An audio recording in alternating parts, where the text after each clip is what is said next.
예, 그러면 이번 시간에는 절도에 대한 죄부터 보도록 하겠습니다. 그 25페이지 절도유죄가 나오는데, 그 보호법익은 소유 및 점유권 서리라고 하는 거. 아까 우리가 재산범죄 보호법익에서 봤는데, 소유권 및 점유권이라고 하는 판례의 견해가 타당하다고 말씀드렸고, 보호의 정도는 침해범위라는 성이라가 다수약설이고 침해범위설이 타당합니다. 구성권 체계도는 따로 영상을 안 찍고 이걸로 바로 설명하겠는데, 단순절도죄에 대해서 그 침해 방법이 가중되고 있는 야간 주거 침입 절도죄가 있고, 그다음에 이제 침해 방법 중에서 이제 흉기를 휴대하거나 아니면 2인 이상이 합동해서 하는 특수절도죄가 있다. 그렇게 여러분들이 봐두시면 될 것 같아요. 자, 그다음에 이제 절도죄는 당연히 불법영등 의사를 필요로 하는데, 아까 우리가 불법영등 의사와 관련돼 가지고 사용절도인 경우는 불법영등 의사가 인정되지 않는다. 그래가지고 우리가 절도죄 처벌할 수 없다 그랬습니다. 근데 이제 과거에 자동차나 오토바이 이런 것들을 타인의 자동차나 오토바이를 불법적으로 사용해 놓고 그걸 갖다가 우리가 불법 영등사가 없는 사용절도라고 주장하는 견해가 많았어요. 사회적으로. 그렇기 때문에 그 부분을 처벌하려고 자동차 등 불법 사용죄를 신설했습니다.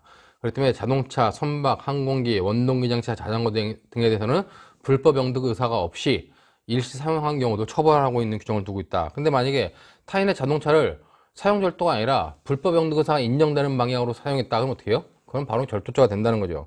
독자적 구성유권으로 자동차 등 불법 사용죄가 있다 이렇게 보시면 될 것 같고, 상습절도를 그 가중처벌하고 있는 규정을 두고 있다 이렇게 보면 될 것 같습니다.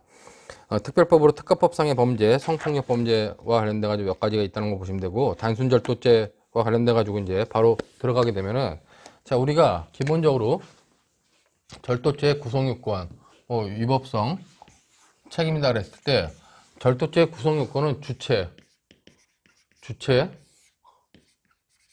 객체,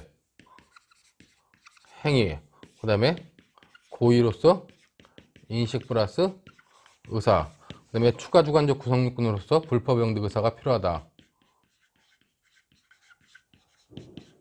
독자적으로 필요하다 이렇게 보시면 될 것 같고, 자, 그럼 여기서 주체는 뭐뭐한 자기 때문에 아무 제한이 없다는 거죠. 아무나 주체가 될 수 있고, 객체는 재물이라 되어 있습니다. 재산상 이익은 아니라 그랬죠. 자, 그럼 재물일 때 이 재물은 뭐냐? 이 재물은 타인 소유, 타인 점유의 재물이다 라고 하는 것을 여러분들이 봐두시면 될 것 같아요. 자, 그러기 때문에 관련돼 가지고 교재 보면은 26페이지에 객체는 타인의 재물인데 타인 소유, 타인 점유의 재물이에요. 자, 근데 이제 재물 관련돼 가지고 유체성설 입장에서 역시 유체성설의 입장에 의할 때도 관리 가능한 동력도 재물로 보죠. 그렇기 때문에 그 유체물과 관리 가능한 동력을 그 재물로 본다. 근데 유체물의 대표적인 것들, 형체가 있는 물건, 그다음에 고체, 액체, 기체 이런 것들도 다 그 유체물로 바라보고, 단 해와 달, 월, 그 해, 달, 별들은 유체물이지만 타인성이 없어가지고 절도죄 액체가 되지 않는다. 그다음에 관리 가능한 동력에는 물리적 관리에 한하는 거예요. 여기서 이 재물 관련돼 가지고 유체성설에서 말하든 아니면 관리 가능성설에 말하든, 관리 가능하다는 것은 법률적 죄송합니다. 사무적 법률적 관리가 아니라 사실상 물리적 관리에 한한다. 그렇기 때문에 전기, 수력, 에너지, 인공냉기, 자기력 등을 물리적으로 관리하는 거, 그런 것을 말하는 거고, 사무적 법률적 관리가 아니라는 겁니다. 그렇기 때문에 채권과 같은 권리, 전파 이런 것들은 물리적 관리가 불가능하다. 채권은 관리가 가능하지만 실제로는 뭐예요? 그럼 사실상 관리가 하는 게 아니라 법률상 관리하는 거죠. 그렇기 때문에 이 재물에 해당하지 않는다. 그렇게 여러분들이 봐두시면 될 것 같습니다. 그 다음에 사람의 노동력이나 말의 견인력은 긍정하는 견해와 부정하는 견해가 있는데, 그냥 부정하는 견해가 타당하다. 이건 재물로 파악할 수 없다. 관리 가능하다 할지라도 그 정도만 여러분들이 보시면 될 것 같습니다. 자, 이 재물 관련돼 가지고 또 논란이 되는 것 중에 하나가 이 재물과 논란이 되는 것 중에 하나가 과연 부동산이 이 재물에 포함될 수 있냐는 거예요. 절도죄에서 타인의 재물을 절취한다 할 때 그 재물에 부동산이 포함되겠냐와 관련돼 가지고 부동산 절도가 가능하냐 관련돼 이거를 긍정하는 적극설, 그 다음에 부정하는 소극설이 대립합니다. 그렇기 때문에 교환 보면 적극설 그래가지고 탈취의 본질은 새로운 지배의 창설이고, 절도죄의 객체가 동선이 아니라 재물로 되어 있기 때문에 절도죄와 그 제물로 되어 있고 절도죄와 경계침범죄, 주거침입죄가는 법정의 차이가 있다. 이렇게 해가지고 적극설을 주장한다 그럽니다. 쉽게 말하면 적극설은 여기서 재물이라 그랬지 동산이라 안 하지 않았냐. 부동산도 재물에 해당할 수 있다라고 보는 것이 적극설의 입장이라는 겁니다. 자, 그리고 이제 소극설에서 비판할 때 부동산을 침범하는 거는 침해하는 거는 경계침범죄라든가 주거침입죄라든가 이런 걸로 처벌할 수 있는 거 아니냐. 그리고 관련돼 가지고 부동산을 침해하는 거는 민사적 소송 문제로 해결할 수 있는 거 아니냐. 그렇기 때문에 형법적인 절도죄로 처벌할 필요는 없다. 이렇게 보는 데에 대해서 적극설이 아까 말했던 것처럼 주거침입이라든가 경계침범죄로 처벌하기에는 미흡한 점이 있다. 그 다음에 민법상의 어떤 손해배상, 점유배제 청구권이라든가 이런 걸로 하려면은 역시 비용이 많이 든다. 그렇기 때문에 형법적 보호의 필요성이 있다 보는 겁니다. 근데 이제 소극설은 형법상의 탈취라는 거, 절취할 때 그 절취할 때 탈취는 재물의 장소적 이전을 개념적 요소로 하는 거다, 당연히. 그러기 때문에 토지나 건물의 경우에는 경계침범죄 또는 주거침입죄로 의유를 해야지 이렇게 절도죄로 의뢰하면 안 된다는 거예요. 그러니까 관련돼 가지고 소극설의 입장에서는 절취한다 그럴 때 여기서 이제 행위가 절취인데 절취한다는 거는 장소적 이전을 요구하는 거다. 그렇기 때문에 동산만을 한정해야 된다. 이렇게 판단하는 것이 이 절도죄에 관련된 적극설과 소극설의 입장입니다. 어느 학설이 타당하냐와 관련돼 가지고 적극설의 입장이 타당하다, 소극설의 입장이 타당하다. 판례가 어떤 것이다? 말하기가 애매하다는 거예요. 자, 저는 이제 학문적으로는 적극설인지 소극설인지 옛날에는 이제 적극설의 입장이 있었는데 공부할 때는 이제 요즘 생각해보면 소극설의 입장이 타당한 것 같아요. 근데 제가 이제 거기다 사견으로는 써놓지 않은 이유가 제 지도 교수님이 두 분이라고 항상 하시는데 형식적 지도 교수님은 정성근 박광민 교수님이고 그다음에 김성동 교수님은 본인이 나의 실질적 지도 교수님이라고 말씀하시는데 정성근 박광민 교수님은 적극설을 취하시고 김성동 교수님은 소극설을 취하세요. 그래가지고 관련돼가지고 제 의견은 과거에는 이거였다 요즘은 이제 이걸로 바뀌었지만 사견을 교재에는 따로 써놓지 않았습니다. 근데 이것 관련된 판례가 이제 형식적으로 너무나 본 게 아니냐 하는 판례가 있는데 그 밑에 판례가 있죠. 갑은 아무런 권한 없이 을의 토지에 감나무를 심은 후 그 감나무에 감이 열리자 이를 수확하였다. 갑의 죄책은 무엇인가? 절도죄라는 거죠. 이게 판례 입장이라는 겁니다. 이걸 보고 절도죄의 객체가 부동산이 된다라고 봐가지고 적극설이라 보는 견해가 적극설은 판례가 이 밑에 판례를 보고 판례가 부동산의 절도죄의 객체를 인정한다고 봐요. 근데 소극설 입장에서는 판례를 그렇게 판단하는 건 아니다. 그렇기 때문에 소극설 입장이다 이렇게 판단한다는 얘기입니다. 자, 여러분들이 민법을 배워서 알겠지만은 자, 이 토지 위에 소유자가 있다. 토지 위에 누군가가 감나무를 심었어요. 자, 이 토지는 갑의 소유고 이 나무는 을이 식재했습니다. 하더라도 이 감나무 소유권은 누구한테 가요? 감나무 소유권은 을의 토지 소유자인 을한테 가는 거, 갑한테 가는 거죠. 그러므로 여기 열리는 건 뭐예요? 여기 열리는 사과가 있다. 그럼 이 사과의 소유권도 갑이 갖는다는 겁니다. 근데 을이 식재했다고 을이 이걸 뛰어가면 어떡하냐? 이건 절도죄가 된다는 겁니다. 근데 문제는 여러분들이 민법을 배웠으면 알겠지만 부동산은 뭐예요? 부동산은 토지 및 토지의 정착물들을 부동산을 보잖아요. 토지, 부동산이죠. 토지에 부착되어 있는, 정착되어 있는 나무, 이것도 부동산을 본다는 겁니다. 정착되어 있을 때는. 나무에 달려있는 감, 이것도 역시 부동산을 본다는 거예요. 그렇기 때문에 이걸 절취해 간 경우, 절도죄로 본다면 부동산에 대한 절도죄를 인정하는 것이 아니냐. 이렇게 해석하는 게 적극설의 입장이라는 겁니다. 소극설은 이것이 붙어 있을 때는 부동산일지 모르겠지만 떨어진 거 아니냐. 떨어진 걸 가져갔기 때문에 결국 동산을 가져간 것으로 봐가지고 이거는 부동산에 대한 절도를 인정한 게 아니다. 이렇게 판단하는 것이 소극설의 입장이라는 겁니다. 혹시 농담 삼아 하면 옛날에 이 감나무가 사과나무에서 사과가 떨어지는 거 보고 뉴턴은 만류인력의 법칙을 발견했다는데 법학을 공부한 사람들은 뭘 해야 된다 그랬어요? 사과나무에서 사과가 땅으로 떨어지면 부동산의 동산화 현상이 일어났다. 이렇게 봐야 된다 그러죠. 옛날 선배들이 농담 삼아 그런 얘기를 했었는데 너무나 형식적으로 이 판례를 해석하기에는 지금 어느 견해가 타당하다고 보기는 애매하지만 제 사견으로는 소극설 입장이 좀 타당하지 않는가. 하지만 요 판례가 요 감나무에서 감을 가져간 거를 그냥 절도죄로 판단했다 하는 그 결론만 정도만 여러분들이 좀 알아두시면 될 것 같습니다. 뒤에 판례가 또 하나 나오는데 판례 중에 하나는 자, 이 토지에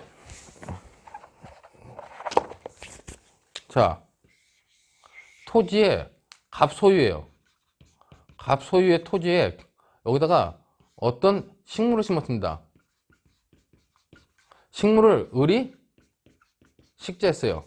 자, 이 식물이 단연생이 아닌 단 1년생이다. 즉 1년생 농작물일 땐 어떻게 해요?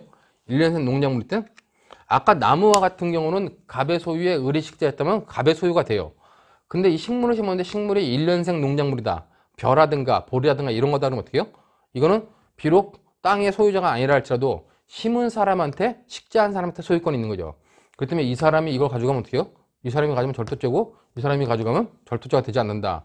그렇기 때문에 땅에다가 나무를 심든 식물을 심는다 할 때 식물이 나무면은 땅 소유자의 소유가 되지만은 이렇게 단연 1년생 농작물 같은 경우는 심은 사람의 소유가 된다 하는 정도까지 여러분들이 보시면 뒤에 이제 그 판례가 하나 나옵니다. 그렇게 보시면 될 것 같고.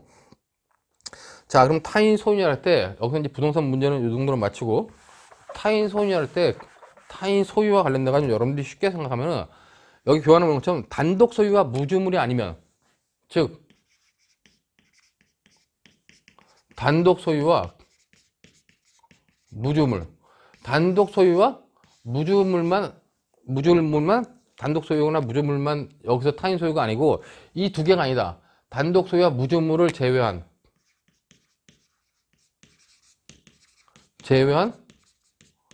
모든 소유, 이게 타인 소유라는 겁니다. 그러면 당연히 공동 소유는 뭐겠어요?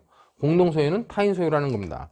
그렇기 때문에 밑에 보는 것처럼 단독 소유와 그 판례 위에 있는 것 27페이지 판례 위에 있는 것처럼 단독 소유와 무주물이 아니면 모두 타인 소유다.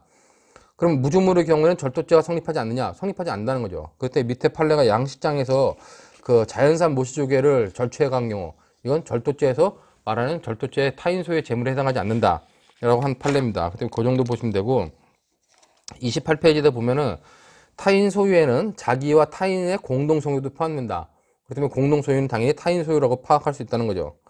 그 다음에 이제 28페이지 밑에 판례는 단순한 작물은 경작자의 소유물이다. 그래서 단순한 작물은 1년생의, 그러니까 1년 미만의 농작물을 말한다. 그렇게 여러분들이 받으시면 될 것 같습니다. 자, 중요한 거는 이제 공동 소유도 타인 소유다.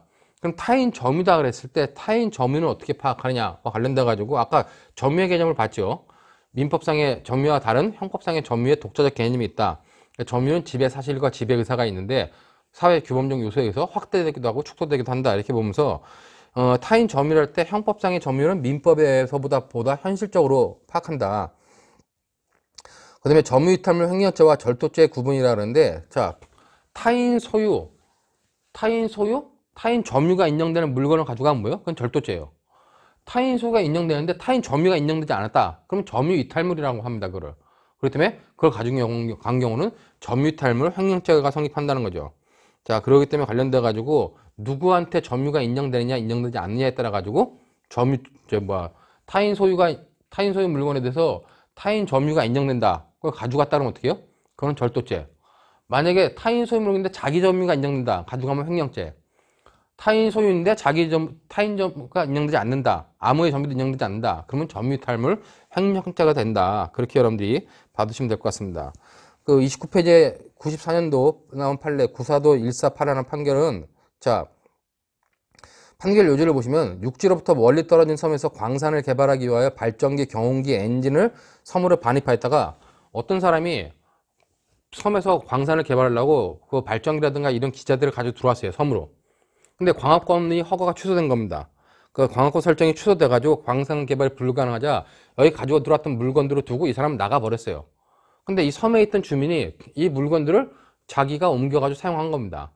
그랬을 때 과연 이 물건의 소유권은 나간 사람의 소유권이에요. 근데 그 사람의 점유가 인정되겠냐와 관련돼 가지고 현실적 점유가 인정되지 않는다는 거죠. 그렇기 때문에 관련돼 가지고 이 나간 사람 원래 소유자가 나갔더라도 그 상속인들이 상속을 했겠지만은 할 수도 있지만 점유를 개시한 것으로 볼 수 없다. 그렇기 때문에 결국 타인 소유물이긴 하지만은 타인 점유물이 인정되지 않아 가지고 그 절도죄인 객체가 인정되지 않는다라고 하는 판례이기 때문에 그 정도 보시면 되고, 중요한 거는 타인의 점유와 관련돼 가지고 유실물, 그러니까 우리가 유실물과 관련돼 가지고 타인 점유와 논점되는 것 중에 하나가 유실물입니다. 유실물은 지배 의사. 내가 어디다 두고 왔다. 그럼 그 지배 의사는 인정이 돼요. 근데 지배 의사는 인정되는데 지배 사실이 인정되냐? 지배 사실이 인정되지 않는다는 겁니다. 그럼 유실물은 뭐예요? 형법상 타인 점유가 아니라는 얘기죠. 그럴 땐 타인 점유가 아니기 때문에 가져가면 점유이탈물 횡령죄가 된다는 얘기입니다. 자, 근데 여러분들 과거 기문처럼 유실물도 원래의 점유자가 그 소재를 알고 이를 다시 찾을 수 있는 한 경험칙상 점유가 상실되지 않는다고 봐요. 자, 지배 의사가 있다. 내가 어디에 두고 온지 알았다. 그리고 어디에 두고 온지 알았다면 지배 사실을 인정해야 된다. 라고 하는 것이 이제 학설과 판례의 좀 입장이라는 겁니다. 근데 이제 한양대학교의 오영근 교수님은 야, 그러면 한국에서 당구장에 두고 온 물건은 나한테 지배 의사도 있고 지배 사실도 인정되겠지만은 LA 공원회사가 두고 온 나의 핸드폰은 한국에 와서 내가 지배 의사가 있다 그래가지고 지배 사실까지 인정되겠냐. 그렇기 때문에 지배 의사 사실을 인정할 수 없다라고 이렇게 주장하는 견해도 있습니다. 근데 이제 중요한 거는 그 소재를 알고 있다 할지라도 기본적으로 지배 사실을 인정할 수 있다는 것이 좀 다수의 입장이다. 근데 중요한 거는 유실물은 지배 의사는 있지만 지배 사실이 없어요. 근데 지배 사실이 없더라 할지라도 유실물이 두고 온 물건이 이 두고 온 물건이 다른 사람의 지배권 내에 있다. 다른 사람의 지배권 내에 있다면 어떻게 돼요? 그때는 다른 사람의 점유가 인정된다는 거예요. 즉 당구장에다가 어떤 반지를 빼놓고 당구 치다가 반지를 두고 왔다. 내가 당구장에 반지 두고 왔네. 그럼 어떻게 해요? 지배 의사는 인정돼요. 근데 지배 사실이 어디 두고 온지 알았다. 그럼 지배 사실이 인정된다고 볼 수 있고, 어디 두고 온지 몰랐다. 그럼 지배 사실이 인정되지 않는다는 겁니다. 그러나 당구장은 당구장 주인의 지배 의사가 다른 사람의 지배 의사와 지배 사실이 인정되는 곳이다. 그렇기 때문에 당구장 주인의 점유가 인정된다고 보는 겁니다. 그렇기 때문에 당구장 종업원이 만약에 당구장에 손님이 두고 간 반지를 가져갔다 그러면 어떻게 해요? 반지 주인의 소유권과 당구장 주인의 점유권을 침탈해가지고 결국 절도죄가 성립한다고 보는 거죠. 그러니까 그런 의미로 여러분들이 다른 사람의 배타적 지배 범위에 두고 온 물건은 사회통념상 다른 사람의 점유가 새로운 점유가 개시되었다고 본다. 그렇기 때문에 밑에 판결처럼 종업원으로 종사하던 당구장에서 주운 금반지를 처분한 자의 죄책 관련돼 가지고는 절도죄가 된다. 그렇게 여러분들이 보시면 되고, 옛날 판례고 최근에 이제 표준 판례로서는 그 PC방에다 두고 온 물건을 다른 손님이 가져간 경우, 그 경우에도 우리가 절도죄가 된다고 본 거죠. 자, 그렇기 때문에 그런 유실물에 대해서는 그 정도의 개념을 이해해 두시면 되고, 또 중요한 것 중에 하나가 그 밑에 이제 지하철 전동차라든가 아니면 고속버스 그 차내에 있는 유실물 관련돼 가지고는 점유이탈물 횡령죄가 된다 하고 하는 것이 판례 입장인데, 아까 유실물 관련돼서 어떻게 했어요? 지배 의사가 인정된다. 지배 의사가 인정되고 지배 사실이 인정되지 않을 수 있다. 근데 지배 사실이 인정된다면 바로 절도죄가 될 겁니다. 자, 근데 고속버스라든가 아니면은 지하철 전동차 안에다 물건을 두고 내렸어요. 두고 내린 사람의 지배 의사 인정될지 모르겠지만 지배 사실이 인정되지 않는다면 고속버스 운전자라든가 아니면 지하철 전동차 차장에 다른 사람의 지배권 내이기 때문에 점유로 인정이 될 거 아니냐. 점유가 인정된다면 어떻게 돼요? 절도죄가 된다는 겁니다. 근데 판례는 뭐다? 고속버스 운전자라든가 지하철 차장은 뭐다? 고속버스 안이라든가 지하철 내에 손님이 두고 간 물건을 발견하기 전까지는 뭐다? 발견하기 전까지는 그 사람들의 지배권이 점유가 인정되지 않는다. 그렇기 때문에 그 차장이라든가 고속버스 운전사가 물건을 발견하기 전에 다른 손님이 가져가면 그건 뭐다? 절도죄가 되는 것이 아니라 점유이탈물 횡령죄가 된다라고 본 판례가 그 비교 판례 1이라는 겁니다. 그런 의미로 여러분들이 그런 내용들 받으시면 될 것 같고, 자, 다음으로 이제 점유의 규속 문제 관련돼 가지고 횡령죄와 절도죄 문제라 그러는데, 자, 우리가 아까도 봤지만 타인 점유가 타인 소유가 인정되고 타인 점유가 인정되면 뭐요? 이건 절도죄. 그 다음에 자기 점유가 인정되면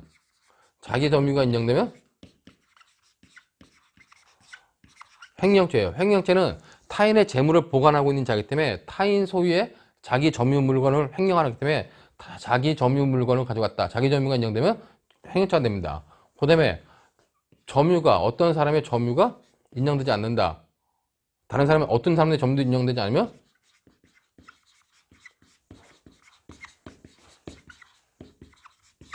점유이탈물 횡령죄가 된다고 보는 거죠. 자, 이와 관련돼 가지고 이렇게 타인 소유는 인정되는데 어떻게 점유가 인정되냐에 따라 가지고 절도죄가 될 수도 있고 횡령죄가 될 수도 있다 하는 점을 여러분 보면서, 자 그럼 여기서 그 단독 점유의 경우 같은 경우 뭐냐, 은행이라든가 금융기관의 출납 직원의 경우, 여기나 영화관의 매표 담당자 직원의 경우, 그때는 어떻게요? 그 사람들은 실제로 사장이죠. 그 은행 지점장이라든가 아니면 영화관 사장이라든가 이런 사람의 점유가 인정되면 어떻게 해요? 그런 사람의 점유가 인정되면 타인 소유고 타인 점유가 인정되기 때문에 가져가면 절도죄가 된다는 겁니다. 근데 매표소 직원이라든가 다른 사람들의 단독 점유가 인정된다. 그 사람의 단독 점유가 인정되는 건 자기 점유가 인정된다는 거죠. 그런 물건을 가져가면 횡령죄가 되는 것이다. 그렇기 때문에 밑에 보는 것처럼 독자적 책임을 지고 있느냐에 따라 가지고 독자적 책임이 있으면 자기 점유가 인정돼서 가져가면 횡령죄, 독자적 책임이 없다면 타인 점유가 인정돼서 절도죄가 된다. 그렇게 보시면 되고, 근데 물품 운송 위탁의 경우에는 위탁자가 운송자를 현실적으로 지시 통제할 수 있었냐에 따라 가지고 횡령죄가 되기도 하고 절도죄가 성립하기도 한다는 겁니다. 무슨 말이냐? 갑이 을한테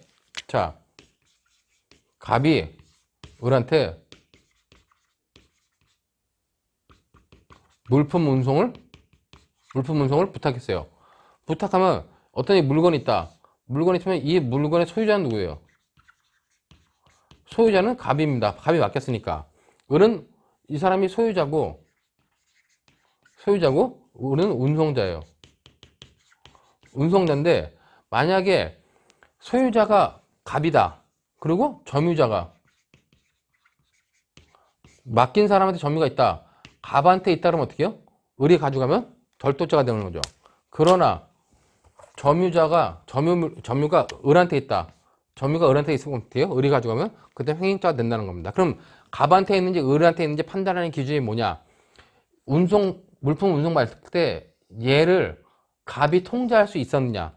갑이 통제할 수 있었으면 갑한테 점유권이 인정되는 거고, 을을 통제할 수 없었으면 어떻게 해요? 통제할 수 없으면 을한테 단독 점유가 인정된다. 이렇게 여러분들이 보면 될 것 같습니다. 그렇기 때문에 현실적으로 지시 통제가 가능했다. 그러면 운송자의 점유를 인정해가지고 절도죄가 성립하고, 현실적인 지시 통제가 불가능했다. 그러면 그 업무상 횡령죄가 성립한다. 그렇게 여러분들이 보시면 되겠죠. 판례 같은 경우는 이제 철도 운송회 같은 경우는 얘가 갑이 물품 운송을 맡겼다. 그러면 운송자와 관련돼서 철도 운송의 경우는 뭐다? 철도 운송 같은 경우는 철도 승무원이 가중한 경우에 있어서 운송 화물을 영득한 경우에 절도죄가 성립한다고 봅니다. 즉 철도 관련돼 가지고는 현실적인 통제 지시가 가능하다는 거죠. 철도청의 통제 지시가 가능하다. 그렇게 판단하기 때문에 절도죄가 성립한다라고 본 거. 그다음에 이제 단독 점유라고 하는 것은 이런 건데, 그러면 이제 공동 점유, 만약에 갑과 을이 공동 점유한다 했을 때 아까 보는 것처럼 공동 점유는 다 타인 점유죠. 그렇기 때문에 판례는 일반적으로 절도죄를 인정한다. 그렇기 때문에 여러분들이 거기 보면 동업자나 부부 사이의 대등 관계인 경우처럼 공동 점유가 대등 관계다. 그럴 때는 다른 사람이 가져가면 절도죄가 성립해요. 절도죄를 인정한 판례 그래가지고 밑에 31페이지에 판례는 절도죄 인정한다 그래가지고 쭉 나오고 있는데, 만약에 공동 점유인데 대등 점유가 아니라 상하 주종 관계예요. 주종 관계일 때는 어떻게 해요? 상하 주종 관계일 때는 위에 있는 사람의 점유만 인정됩니다. 그렇기 때문에 밑에 직원이 가져가면 어떻게 해요? 그때는 타인 소유, 타인 점유물을 가져간 거기 때문에 어떻게 됩니까? 절도죄가 성립한다는 거죠. 근데 상하 관계라도 얘한테 이 밑에 있는 사람한테, 밑에 있는 사람한테 독자적인 관리권이라든가 책임권이 인정된다면 어떻게 해요? 소유는 주인의 것이지만 지배는 누가 하고 있어요? 얘 단독 점유가 인정되기 때문에 얘가 가져가는 경우에 횡령죄가 성립할 수 있다. 그렇기 때문에 여러분도 거기 보면 33페이지 위에 보시는 것처럼 상하 주종관계에서 주종관계가 있는 경우에는 종된 관계에 있는 종업원 등은 재물을 사실상 지배 감시하고 있어도 점유자가 될 수 없다는 겁니다. 그렇기 때문에 판례는 절도죄를 구성한다고 봐요. 원칙적으로는. 그러나 만약에 종된 점유 보조자가 어떻게 한다?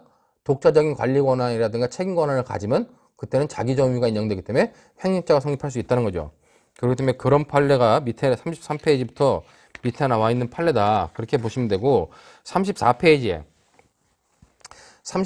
표준 판례 관련돼 가지고 결국 피해자 소유의 오토바이를 타고 심부름을 가다가 마음이 변하여 그대로 타고 가버린 경우에 대책을 했는데, 결국 이거는 다 독자적으로 오토바이를 주고 가서 뭐 돈을 찾아와라 맡겼기 때문에 독자적인 그 책임 권한을 인정한 거다. 그다음에 오토바이 소유권은 소유자한테 있겠지만 그 종업원한테 그걸 맡긴 것은 종업원의 단독 점유를 인정한 것이다. 그래가지고 이제 횡령죄가 성립한다고 판례한 겁니다.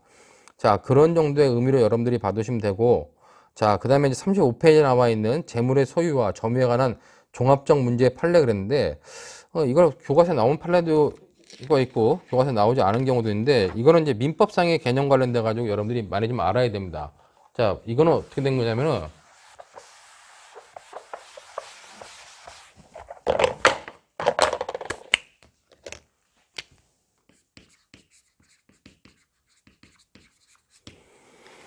자, 이 갑이라는 사람이 있었는데, 갑이라는 사람이 어민이에요. 갑이라는 사람이 이제 어민인데, 이 어민이 어떤 어구를 가지고 있었습니다. 물고기 잡는 도구, 어구를 가지고 있었는데, 돈이 모자라니까 이 어구에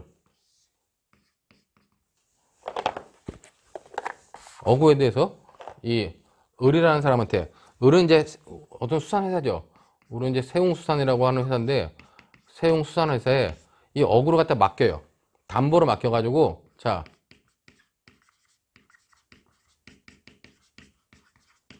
양도담보 설정을 합니다. 그 다음에 뭐를 하냐? 그 다음에 점유 개정을 해요.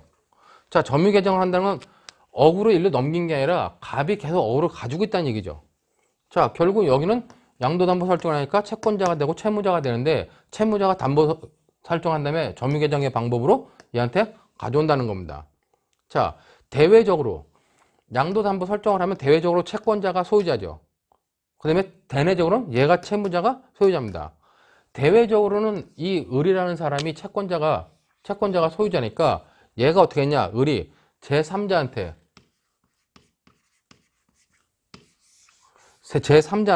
다시 어구에 대한 매매를 합니다. 즉, 이 사람이 이 어구를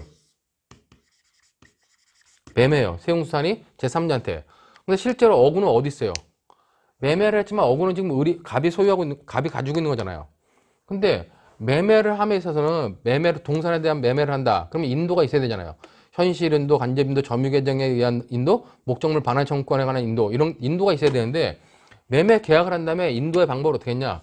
매매를 한 다음에 인도의 방법을 목적물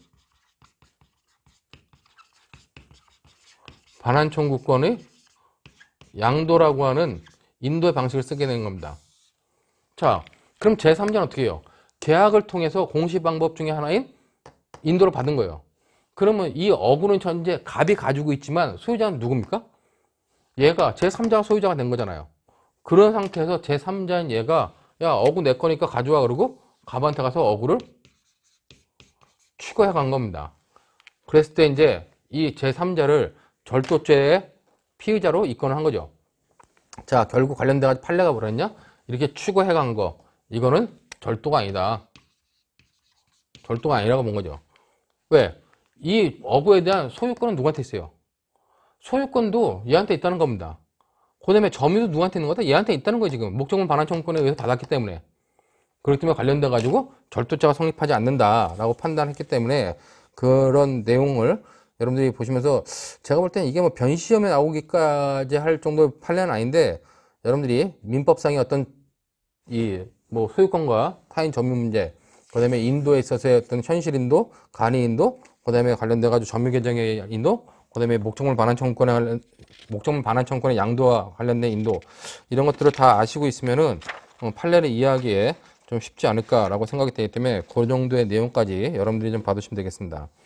자, 그 다음에 마지막으로 이제 뭐 재물 관련돼가지고 타인 점유라는데 이 포작물의 재물에 대한 점유를 했는데 여러분들이 포작물 자체는 형식적으로 볼 필요가 없다는 겁니다. 쉽게 말하면 만약 이게 포작물이에요. 자, 이게 어떤 포작물이 있고 이 안에 어떤 물건이 있다.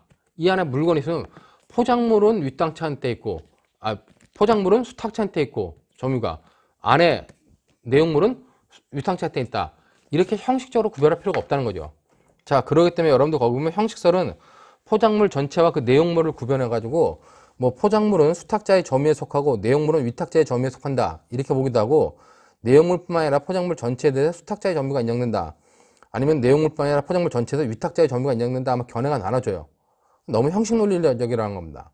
그렇기 때문에 실질설에 의하면 그 봉합 자체가 포장물에 포장을 해가지고 봉합을 한 다음에 내용물을 넣어놓고 포장을 했는데 실질적인 관계들은 그 형식적인 점에 구애될 것이 아니라 위탁관계의 취지라든가 성질, 위탁계약을 했을 때 실제 위탁계약의 내용을 보고 이 포장물과 내용물에 대해서 누구한테 점유가 있다고 판단할 것인지를 보고 판단할 수밖에 없다는 겁니다. 그런 것이 이제 포장물의 재물에 대한 점유와 관련된 내용이고, 금고 내의 재물에 관련된 점유도 똑같아요. 금고가 벽에 건물에 매립되어 있는 경우가 있고 그냥 방 안에 있는 경우도 있을 수 있다는 거죠. 그렇기 때문에 관련돼 가지고 이것도 그 열쇠 금고 내의 재물에 관련된 점유와 관련돼 가지고 금고가 건조물에 부착되어 있다. 그리고 이동이 곤란하다. 그럼 어떻게 해요? 그때는 열쇠 소지자, 위탁자의 단독 점유가 인정되고 수탁자가 영득하면 절도죄가 된다는 겁니다. 근데 이제 이동이 가능한 경우보다 그때는 포장물 전체에 대한, 포장물에 대한 위의 견해와 준해서 판단하면 된다. 그런 의미로 여러분들이 생각해 두면 될 것 같습니다. 자, 이 정도로 해가지고 절도죄에서 말하는 재물, 타인 소유냐, 타인 점유냐와 관련돼 가지고 특히 타인 점유와 관련된 여러 가지 문제들, 단독 점유냐, 공동 점유냐, 공동 점유도 상하 점유냐, 아니면 공동 점유도 이제 대등관계냐, 상하 관계냐와 관련돼 가지고 여러분들이 구별을 해둬야 되고, 관련돼 가지고 포장물에 관련된 내용들도 이 정도의 내용이 있다 하는 정도로 여러분들이 좀 봐두시면 될 것 같습니다. 자, 다음으로 이제 관련된 행위가 있는데, 행위는 뭐예요? 행위는 절취한다는 겁니다. 자, 절취한다는 거는 점유를 배제하고 자기가 점유를 취득한다는 거죠.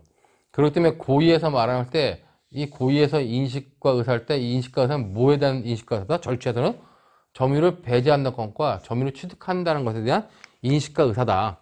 그 다음에 이 점유를 배제하고 점유를 취득하는 것 이외에 영득한다는 것은 이 불법 영득 의사에서 따로 인식해야 된다라고 하는 정도로 여러분들이 보면 될 것 같습니다. 그렇기 때문에 절취와 관련돼 가지고 보면은 타인이 점유하고 있는 재물에 대한 점유의 제거, 그 점유 배제, 그 다음에 새로운 점유를 취득하는 거, 그걸 점유를 취득한다 이렇게 보면 되고, 그 밑에 판례 내용과 관련돼 가지고는 판례 내용은 뭐냐면은, 자, 우리가 여러분들이 민법을 배웠으면 알겠지만 민법상에서 그 동산과 부동산의 공시 방법이 다르죠. 자, 부동산은 공시 방법으로 등기를 취하고 있습니다. 그렇기 때문에 부동산에 있어서 물권 변동이 일어나면 어떻게 해요? 물권 변동과 관련된 계약 이외에 그 공시 방법인 등기를 갖춰야지만 물권 변동이 일어나는 겁니다. 자, 근데 물권 변동과 관련해서 부동산은 계약과 공시라고 하는 그 등기가 있어야 돼요. 근데 동산은 어떻게 돼요? 동산은 계약하고 인도만 있으면 된다는 거잖아요. 자, 근데 동산 중에도 이렇게 부동산처럼 등기할 수 있는, 등기해야 되는 물건들이 있다는 거죠. 등록해야 되는 거. 등록하는 물건들이 중장비라든가 선박이라든가 항공기, 이런 물건에 대해서는 어떻게 판단할 것이냐는 문제가 그 밑에 나온 판례라는 겁니다. 자, 그렇기 때문에 기본적으로 밑에 판례는 동산 중에서 등기나 등록해야 되는 동산이 있다. 중장비라든가 아니면 뭐 자동차 중에서 중장비라든가 뭐 비싼 자동차라든가 뭐 이런 것들은 다 뭐다? 그런 것들은 부동산의 등기와 똑같은 방법을 취한다. 그렇기 때문에 등록했으면 등록한 사람이 소유자라는 거예요. 등기했으면 등기한 사람이 소유자라고 보는 거죠. 그렇기 때문에 그런 등록하는 자동차에 대해서 뭐 소유권을 유보한다고 하는 어떤 계약을 하더라도 효력이 없다는 겁니다. 그런 의미로 여러분들이 받아들이시면 될 것 같습니다. 자, 그 다음에 관련돼 가지고 아까 봤듯이 책략 절도라는 거, 잠깐 물건 좀 보여주겠어요? 물건 확인하고 살게요. 근데 보여주니까 가지고 도망갔다. 그럼 우리 책략 절도라는데, 책략 절도는 그냥 절도로 보면 됩니다. 사기가 아니라는 얘기예요. 왜냐면은 사기죄는 나중에 보겠지만 사기죄는 기망, 착오, 처분행위가 있어야 돼요. 그리고 재물이나 재산상 이전이 있어야 된다. 손해배상, 손해를 포함하는. 자, 그때 처분행위는 종국적인 처분행위가 있어야 되는데, 누군가가 내가 살 것처럼 얘기한다면 잠깐 테스트하게 보여주시겠어요? 그리고 상대방으로 받았다 하면 상대방의 처분행위는 종국적 처분행위가 아니라는 얘기예요. 그렇기 때문에 사기죄는 성립하지 않는다고 하는 겁니다. 그렇기 때문에 우리가 잠깐 테스트 해보려고 물건을 받아가지고 가는 경우는 책략절도로서 우리가 그 절취가 된다. 그 판례가 이제 38페이지에 나온 판례고, 자, 그 다음에 이제 관련돼 가지고 책략 절도의 사례로서 표준 판례가 하나 나오는데, 그 표준 판례는 우리 책략 절도 관련된 가장 대표적인 판례입니다. 그 밑줄 친 부분만 보시면은 금방에서 마치 귀금속을 구입할 것처럼 가장하여 피해자로부터 순금 목걸이 등을 건네받은 다음 화장실 갔다 오겠다는 핑계를 대고 도주한 것이라면, 위 순금 목걸이 등은 도주하기 전까지는 아직 피해자의 점유에 있었다고 할 것이므로 이를 절도죄로 의율한 것은 타당하다. 절도죄가 성립한다는 거죠. 사기죄가 성립하는 것이 아니다 라는 의미로 여러분들이 절취와 관련된 내용들을 보시면 되고, 다음으로 좀 더 봐가지고 실행의 착수 시기와 기수 시기를 보겠는데, 절취한다 그랬을 때, 그러면 절취하는 데가 점유 배제라고 취득이에요. 자, 그러면 이 절취 관련돼 가지고 실행의 착수는 언제냐, 그 다음에 기수 시기는 언제냐와 관련된데, 실행의 착수는 뭐라 했어요? 우리가 이미 총칙상에서 여름 배웠죠. 실행의 착수에 관련돼 가지고는 형식설, 주관설, 절충설이 있고, 형식설은 형식적 객관설, 주관설, 절충설이 있고, 객관설은 형식적 객관설, 실질적 객관설이 있는데, 판례가 절도죄에 있어서는 실질적 객관설을 취한다 그랬죠. 즉 실행의 착수에 있어서는 실질적 객관설을 취하고, 이 객관설을 취하기 때문에 우리가 밀접 행위설, 물적 행위설이라고 하는 것이 판례 입장이다. 그렇게 보면 될 것 같습니다. 그렇기 때문에 여러분들 거기 보면 39페이지에 실행의 착수와 관련된 가지고는 판례 입장, 밀접 행위설이다. 그러면 이 밀접 행위설에 의할 때 판례가 실행 착수가 인정되지 않는다고 한 게 뭐냐? 저번에 제가 뭐 총칙을 설명 안 했지만은, 일반적으로 자동차 안에 무슨 물건이 있는지 후라시로 비춰보다 걸렸다. 후레쉬로. 그런 것들은 실행 착수가 인정되지 않았다는 거죠. 그 다음에 이제 뭐 39페이지에 그런 판례가 나오고, 40페이지에 있는 것처럼 소를 흥정하는 사이에 들고 있던 가방으로 돈이 들어있는 피해자의 하의 왼쪽 주머니에 스쳐 지나간 거, 이런 것도 실행의 착수가 인정되지 않는다라고 보면 될 것 같습니다. 그 다음에 이제 여러분들이 그 40페이지에 나와 있는 2010년도 4월 29일에 선고된 2009도 14554 판결인데, 이 판결은 여러분들이 잘 봐야 돼요. 자, 이 판결은, 자, 기본적으로 아파트 공사 현장이 있습니다. 아파트 공사 현장에 아파트가 올라가고 있어요. 그 다음에 여기에 이 지하가 있어요. 지하가 있고, 아파트 공사 현장은 요즘 관리인이 다 관리하는 구역이라는 얘기입니다. 여기에 갑과 을이 침입을 해가지고 지하에 있는 물건을 훔치려고 지켜보다가 걸렸습니다. 자, 이것과 관련돼 가지고 얘네들이 뭘 했냐, 침입한 시간이 몇 시냐, 침입한 시간이 밤 10시 반인 거예요. 밤 10시 15분경에 침입을 했죠. 이거 관련돼 가지고 갑과 을이 침입을 했는데, 얘네 실행의 착수를 야간에 침입한 것으로 보면 야간 주거 침입 절도가 되고, 그러면 침입했을 때 실행 착수가 인정됩니다. 근데 얘네들 단순히 갑과 을이 합동 절도를 한 거다. 그러면 합동 절도를 하면 어떻게 해요? 합동 절도의 실행 착수는 그냥 일반 절도죄의 실행 착수와 똑같아요. 그럼 훔친 물건을 훔친 물건에 대해서 밀접 행위가 있어야 되는데, 훔칠 물건이 지하에 있는지 없는지 확인하기 위해서 지하에 후라시를 비춰보다 걸린 경우는 밀접 행위가 인정되지 않아 가지고 실행 착수가 인정되지 않는다고 본 겁니다. 자, 이것 관련된 갑과 을의 판례에다가 얘네들에 대해서 실행 착수가 인정되지 않는다고 봤어요. 근데 검사가 뭘로 기소했냐가 중요한 거죠. 이거를 갑과 을을 검사가 주의적 공소 사실을 특수절도로, 합동범인 특수절도로 기소한 겁니다. 혹시 검사가 예비적 공소 사실로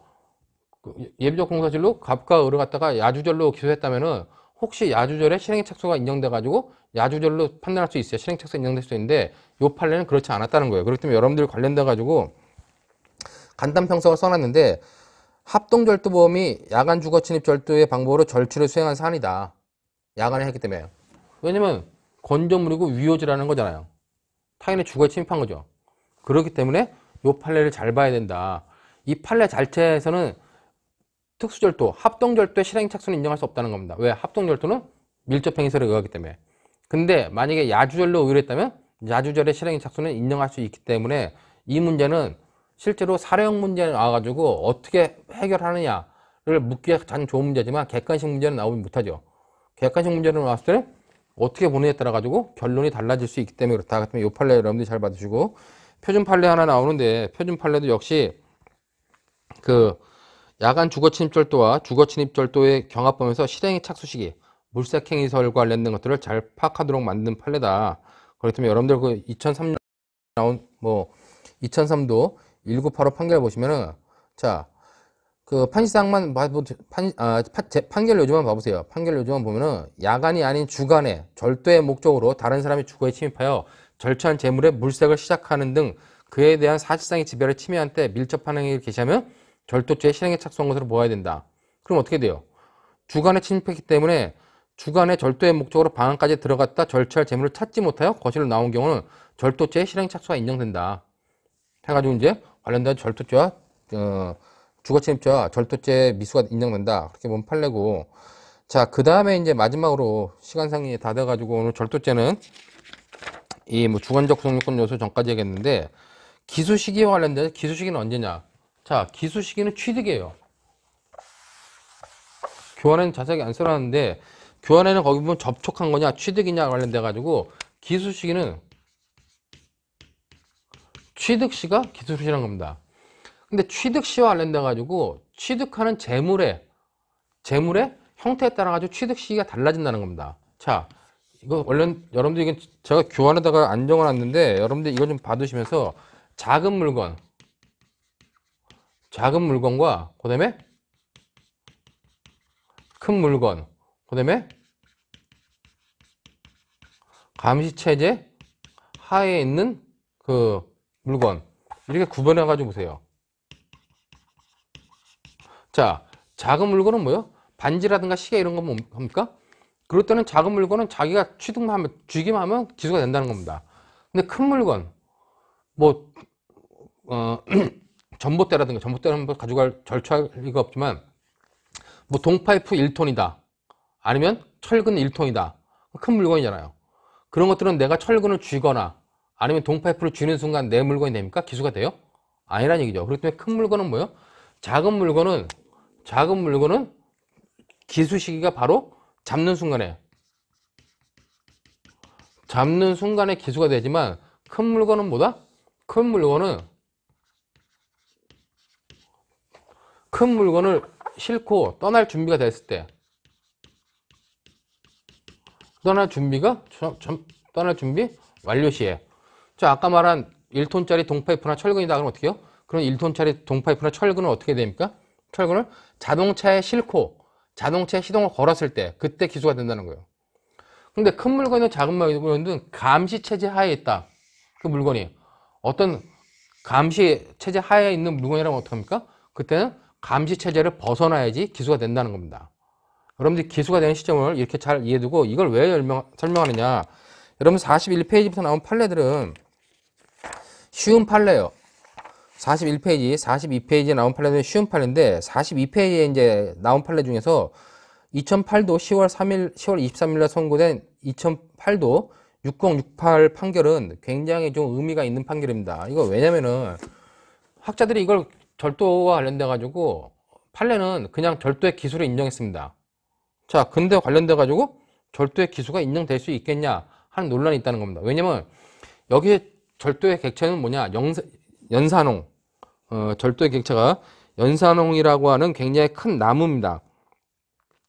그 연산홍이라고 하는 굉장히 큰 나무고 그 연산홍은 높이가 1.5m 이상, 폭이 약 1m 정도로 상당히 큰 물건이라는 얘기예요. 높이가 한 1.5m, 나무가 1.5m고 그다음에 폭이 한 1m 된다는 겁니다. 굉장히 큰 나무죠. 굉장히 큰 나무인데 이걸 어떤 아줌마가 혼자 그 식재되어 있는 장소에 들어가서 훔쳐가려고 파가지고 자기 자동차로 끌고 왔어요. 그 뭐 자동차에 뒤에 실으려고 끌고 왔는데 너무 무거우니까 자동차에 실지도 못한 겁니다. 실지도 못한 상태에서 안 되겠으니까 자기 남편을 불렀어요. 자기 남편을 불러가지고 같이 싣고 간 겁니다. 자, 그렇기 때문에 이것과 관련돼 가지고 남편과 아줌마한테 무슨 죄가 성립해야 되냐 관련돼 가지고 그 아주머니가 작은 물건이었다 그러면 연산홍을 잡는 순간에 기소가 될 거예요. 그럼 그 뒤에 도원 아저씨는 뭐예요? 자동차 싣고 가는 아저씨는 남편은 작물 운반이라든가 뭐 그런 것밖에 안 된다는 겁니다. 근데 만약에 그렇게 큰 연산홍 같이 큰 물건이라면 어떻게 해요? 자동차에 실어가지고 시동을 걸어야지만 기소가 될 수 있다는 겁니다. 근데 아직 자동차에 실지도 않은 상태에서 남편을 불러가지고 남편이 가담을 했어요. 그럼 남편은 무슨 죄가 돼요? 시간적, 장소적 협동관계가 이렇게 되면 나중에 특수혈도가 된다는 겁니다. 특수혈도가 되면 남편한테는 작물취득이 인정되지 않겠죠. 작물 운반이. 그런 문제가 있었던 판례인데 대법원 판례는 뭐냐? 대법원은 여기서 남편에 대해서 가혹하다고 생각했는지 남편을 그냥 작물 운반으로만 처벌했습니다. 그렇기 때문에 그 관련돼 가지고 특수절도로 의율한 것은 문제가 있다. 그 아저씨 이상하게 저도 아저씨인데 그 중요한 거 같은 건 그 부인과 남편을 갖다가 특수절도로 의율한 건 문제가 있고 이 절도는 기소에 이르렀기 때문에 이 연산홍을 아줌마가 캐낸 순간 기소가 됐기 때문에 그 다음 거는 작물 운반에 해당한다. 그 남편의 행위는 그렇게 본 판례니까 그 판례 관련돼 가지고 그 정도의 내용까지 여러분들이 보시고 절도죄 관련된 거는 요 정도로 해가지고 우선 그 일부 마치고 다음 주 시간에는 이제 절도죄 나머지 부분과 강도죄 관련된 부분을 좀 보도록 하겠습니다. 이번 주 강의는 여기서 마치겠습니다. 수고하셨습니다.